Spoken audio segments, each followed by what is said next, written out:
प्रशांत आराध्या की तरफ देखकर, अच्छा पहले तुम मेरी बात सुनो। पर आराध्या बीच में ही अपना हाथ उसके हाथ से आज़ाद करवाते हुए, मुझे तुम्हारी कोई बात नहीं सुननी, और वैसे भी मुझे नहीं लगता है कि हमारे बीच कहने या सुनने के लिए कुछ बचा है, और इतना ही बातें करने का दिल कर रहा है तो जो जिसे उठाकर घर में लेकर आए हो उसके साथ बात करो। इतना कहकर वो पैर पटकती हुई वहां से चली जाती है और प्रशांत बस उसे जाते हुए देखता रह जाता है। उसे समझ नहीं आ रहा था कि आराध्या को हुआ क्या है।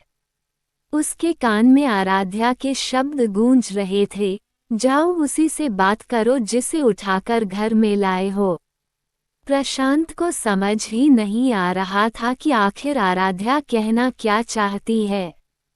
पता नहीं क्यों वो उसकी फीलिंग्स नहीं समझ पा रहा था, जबकि आराध्या सरेआम उसको बोल कर गई है कि उसका सुहाना के साथ रहना उसे पसंद नहीं आ रहा है। अब वो हर चीज खुलकर भी तो नहीं बोल सकती ना।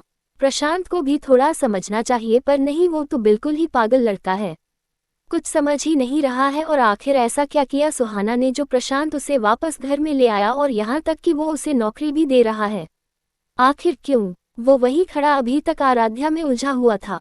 आराध्या बड़बड़ करते हुए अपने कमरे में चली गई थी। वो प्रशांत और सुहाना में उलझी हुई थी, और सुहाना उलझी हुई थी अपने षड्यंत्र में, अपनी साजिश में। कैसे भी करके उसे मौका देखकर प्रशांत के रूम में जाना था, क्योंकि इतना तो वो अच्छी तरह जानती थी कि प्रशांत अपनी जरूरी डॉक्यूमेंट, ऑफिस के जरूरी पेपर, अपने जरूरी पेपर कहाँ रखता है। शकुंतला तो गुस्से से भरी हुई अपने कमरे में चली गई थी। सेम उसके साथ ही था। वो उसे शांत करने की कोशिश कर रहा था कि वो प्रशांत से बात करेगा कि आखिर उसने ऐसा क्यों किया, क्यों वो सुहाना को वापस इस घर में लेकर आया। हालांकि उसकी इस हरकत पर सेम को बहुत गुस्सा आ रहा था। इतना गुस्सा आ रहा था कि उसका दिल कर रहा था कि प्रशांत के पास जाए और उसकी जमकर धुलाई करें, और साथ ही साथ वो आराध्या के बारे में सोचकर भी परेशान हो रहा था कि उस बेचारी का क्या कसूर है। कितनी खुश थी वो दोपहर में कि आज प्रशांत से अपनी सारी बातें क्लियर कर लेगी, लेकिन हुआ कुछ और ही। सुहाना जो गेस्ट रूम में चली तो गई थी, लेकिन उसकी नज़र सब पर बराबर बनी हुई थी। उसने देखा कि शकुंतला और सेम कमरे में है और आराध्या भी अपने कमरे में चली गई है। इसके बाद उसे प्रशांत नजर आता है, जो घर के अंदर आता है और सीधा ऊपर अपने कमरे में चला जाता है। सुहाना ये बात अच्छे तरीके से जानती थी कि ऑफिस से आने के बाद प्रशांत हमेशा शॉवर लेने के लिए जाता था, और जिसमें उसे अच्छा खासा टाइम लगता था। फिर क्या था, वो खुद से ही, ये अच्छा मौका है सुहाना, ऐसा मौका तुझे दोबारा नहीं मिलेगा। इस वक्त सब अपने अपने काम में व्यस्त हैं, और प्रशांत कम से कम आधे घंटे से पहले तो वॉशरूम से बाहर आएगा नहीं, और यही मौका है उसके कमरे की तलाशी लेने का। मुझे हर हाल में नए प्रोजेक्ट के डिटेल आकाश तक पहुंचनी ही है। ये सोचते हुए वो दबे पांव ऊपर प्रशांत के कमरे की तरफ जाने लगती है। आराध्या, जिसने ना तो ढंग से आज लंच किया था और ना ही उसका मूड था उस वक्त कुछ खाने का, आज जो कुछ भी हुआ है और आगे जो कुछ भी होने वाला है, ये सब सोच सोच कर उसके दिमाग ने काम करना बंद कर दिया था। उसको एक कड़क चाय की जरूरत थी। वो कपड़े चेंज करके अपने कमरे से बाहर आती है और सीधा किचन में जाने लगती है, लेकिन तभी उसकी नज़रें सुहाना पर पड़ती है, जो किसी चोर की तरह ऊपर की तरफ जा रही थी। आराध्या उसको देखते हुए, ये ऐसे चोरों की तरह कहाँ जा रही है? तभी उसका माथा ठनकता है। ऊपर तो प्रशांत का कमरा है, ये चुड़ैल वहाँ क्या करने जा रही है?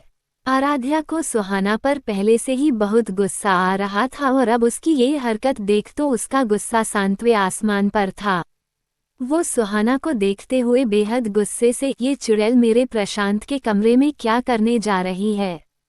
इसे तो मैं बताती हूँ। इतना कहकर वो भी उसके पीछे चली जाती है, और जैसा कि सुहाना ने सोचा था कि प्रशांत इस वक्त वॉशरूम में होगा, ऐसा ही हुआ। प्रशांत वॉशरूम में था और वो शावर ले रहा था। मौका देखकर सुहाना उसके कमरे में चली जाती है। सबसे पहले तो उसकी नज़र जाती है टेबल पर रखे उसके ऑफिस बैग पर।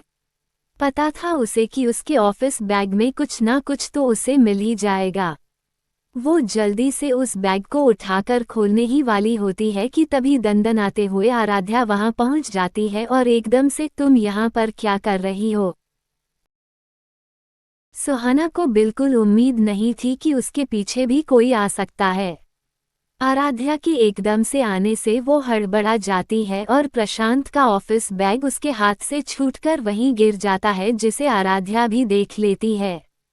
वो एकदम से सुहाना के पास जाती है और उसे बाजू से पकड़कर अपनी तरफ घुमाते हुए, मैंने पूछा क्या कर रही हो तुम यहाँ पर, और ये प्रशांत के ऑफिस बैग में क्या ढूंढ रही थी तुम? वो गुस्से से और जोर से बोलती है, यहाँ तक कि उसकी आवाज नीचे शकुंतला और सेम को भी सुनाई देती है। उन दोनों को कुछ गड़बड़ लगती है, वो दोनों फटाफट से ऊपर जाते हैं। सुहाना को कुछ समझ नहीं आ रहा था कि वो क्या कहे क्या ना कहे, पर फिर वो एकदम से अपने चेहरे के भाव ठीक करते हुए, मैं बैग में से कुछ ले नहीं रही थी, बल्कि ये बैग यहाँ नीचे गिरा पड़ा था, इसे उठाकर सही से रख रही थी। इतने में शकुंतला और सेम भी वहां पर पहुंच जाते हैं और आराध्या और सुहाना को प्रशांत के कमरे में देखकर दोनों ही हैरान रह जाते हैं। शकुंतला आराध्या के पास जाते हुए, क्या हुआ आराध्या, ये शोर किस बात का है? वो उससे सवाल करती है। तभी प्रशांत को भी एहसास होता है कि उसके कमरे से कुछ आवाजें आ रही है। वो जल्दी से शावर बंद करता है और अपना बाथरोब पहनता है और जल्दी से बाहर आता है, और बाहर आकर क्या देखता है कि सब लोग उसके कमरे में जमा है। आराध्या की नज़र उस पर पड़ती है। प्रशांत के गीले बालों में से पानी टपक रहा था, जो उसे अट्रैक्टिव लुक दे रहा था। एक पल के लिए तो आराध्या के लिए अपनी नजरें हटाना भारी हो गया था, पर अगले ही पल वो खुद पर काबू पा लेती है। क्या हुआ, तुम सब यहाँ क्या कर रहे हो? प्रशांत भी उनके पास आते हुए बोलता है। शकुंतला आराध्या की तरफ देखते हुए, बताओ बेटा, तुम इतनी जोर से क्यों चिल्ला रही थी? आराध्या गुस्से से सुहाना की तरफ देखती है और फिर बोलना शुरू करती है, सबसे पहले तो ये लड़की चोरों की तरह प्रशांत के कमरे में जा रही थी। मुझे कुछ अजीब लगा कि तो मैंने इसका पीछा किया, और मैं यहाँ आकर क्या देखती हूँ कि ये प्रशांत के ऑफिस बैग को खोलने की कोशिश कर रही थी। आराध्या सबके सामने सुहाना की सारी करतूत बताती हैं। एक पल के लिए तो अंदर ही अंदर सुहाना भी घबरा गई थी, लेकिन वो अपने चेहरे से पता नहीं चलने देती। सब लोग उसकी तरफ देखते हैं जैसे जवाब मांग रहे हो, खासकर प्रशांत। सुहाना आराध्या की तरफ देखते हुए, नहीं ऐसी कोई बात नहीं है, मैं कोई चोरों की तरह यहाँ नहीं आ रही थी, और मैंने तुम्हें बताया ना कि ये बैग पहले ही नीचे गिरा हुआ था, मैं बस इसे उठा रही थी। इस बार सुहाना भी थोड़ी गुस्से से बोलती है। आराध्या अपने दोनों हाथ बांधते हुए, ओह अच्छा, एक बात बताओ, तुम तो बीमार हो ना?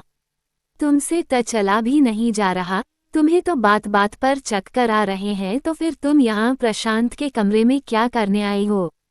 सीढ़ियाँ चढ़ते हुए तो तुम्हें चक्कर नहीं आए? वहां से तो नहीं गिरी तो तुम एक बार भी? आराध्या एक के बाद एक उससे सवाल करती जा रही थी। ये सब सुनकर सुहाना मन में, ये लड़की तो मेरा पूरा खेल खराब करके ही रहेगी। आखिर है कौन ये, और इसको क्या पंचायत है? नहीं, मैं ऐसे हार नहीं मान सकती, वो मन ही मन बोल रही थी। आराध्या की बात सुनकर सेम भी सुहाना से सवाल करने लगता है। हाँ बोलो, जवाब दो, क्या कर रही हो तुम यहाँ पर? तुम्हारा मतलब सिर्फ नीचे गेस्ट रूम तक था ना, लेकिन तुम तो यहाँ प्रशांत के कमरे तक चली आई। मैं तुम्हें अच्छी तरह जानता हूँ कि तुम क्या करने की कोशिश कर रही हो। पर एक बात कान खोलकर सुन लो मिस सुहाना, एक बार तो तुम प्रशांत की जिंदगी के साथ खेल चुकी हो, लेकिन मैं वापस तुम्हें वो सब नहीं करने दूंगा। सेम बहुत गुस्से से सुहाना को धमकाते हुए बोलता है। सेम, शांत हो जाओ, प्रशांत उसे शांत करते हुए बोलता है। सुहाना प्रशांत की तरफ देखकर, ओह प्लीज, मुझे ये सब करने का कोई शौक नहीं है। मुझे सच में एक नौकरी की जरूरत थी, इसलिए मैं प्रशांत के पास आई हूँ। बाकी मुझे अपनी गलती का एहसास है, लेकिन मैं चाहूँ भी तब भी वो सब नहीं हो सकता जो पहले था। सुहाना बहुत ज्यादा मासूम बनते हुए बोलती है। मुझे प्रशांत से कुछ बात करनी थी, इसलिए मैं उसके पीछे आई थी। वो अपनी सफाई देते हुए बोलती है। इससे पहले ही कोई कुछ और बोलता आराध्या एकदम से उससे सवाल करते हुए, क्यों, ऐसी कौन सी खास बात है तुम्हारी जो इतनी रात को ही होगी, जिसके लिए तुम कल तक का इंतजार नहीं कर पाए? प्रशांत अभी डिनर करने भी नीचे आने वाला ही था ना। ऐसा तो नहीं है कि वो सीधा इस कमरे से ऑफिस चला जाएगा और ऑफिस से सीधा इसी कमरे में आकर बंद हो जाएगा? आखिर किस हक से तुम इस कमरे में आई हो? आराध्या को ये भी एहसास नहीं था कि वो गुस्से में या अपने जज्बातों में बहकर क्या क्या बोले जा रही है। वही प्रशांत तो बस उसको देखे ही जा रहा था कि वैसे तो वो उससे बात नहीं कर रही, सुबह से इग्नोर कर रही है और अब उसी के लिए सुहाना से लड़ रही है। आराध्या का ये अंदाज देखकर वो मन ही मन मुस्कुरा रहा था। अब सुहाना को बिल्कुल समझ नहीं आ रहा था कि वो क्या बोले। वही आराध्या बार बार उस पर हावी हो रही थी। बोलो, जवाब दो, खड़ा है ना प्रशांत तुम्हारे सामने, तो करो जो बात करनी है। हम सब भी तो सुने कि ऐसी कौन सी जरूरी बात है जिसके लिए तुम थोड़ा भी इंतजार नहीं कर पाए। आराध्या की बातें सुनकर सुहाना का दिमाग खराब हो रहा था। उसे भी गुस्सा आने लगा था, क्योंकि उसका बना बनाया खेल बिगड़ सकता था। पर वो अपना शातिर दिमाग दौड़ाते हुए वो आराध्या का इल्जाम उल्टा उसी पर लगाते हुए, एक्सक्यूज मी, अपनी जुबान को लगाम दो, तुम कौन होती हो मुझसे सवाल जवाब करने वाली? बाय द वे, तुम किस हक के साथ यहाँ पर खड़ी हो? तुम किस हक से इस कमरे में आई हो? किस हक के साथ मेरे साथ बहस कर रही हो? मैं तो सिर्फ चंद दिनों के लिए यहाँ पर आई हूँ, पर तुम तो यही डेरा डालकर बैठी हो, इस घर में रह रही हो, प्रशांत के आसपास मंडरा रही हो। किस हक से, बोलो किस हक से? सुहाना आराध्या पर हावी होने लगती है। आराध्या एकदम से प्रशांत के पास जाती है और कसकर उसका हाथ पकड़ते हुए, मेरा मंगेतर है ये सुनते ही प्रशांत हैरानी से उसकी तरफ देखता है और उसके साथ साथ बाकी सब भी।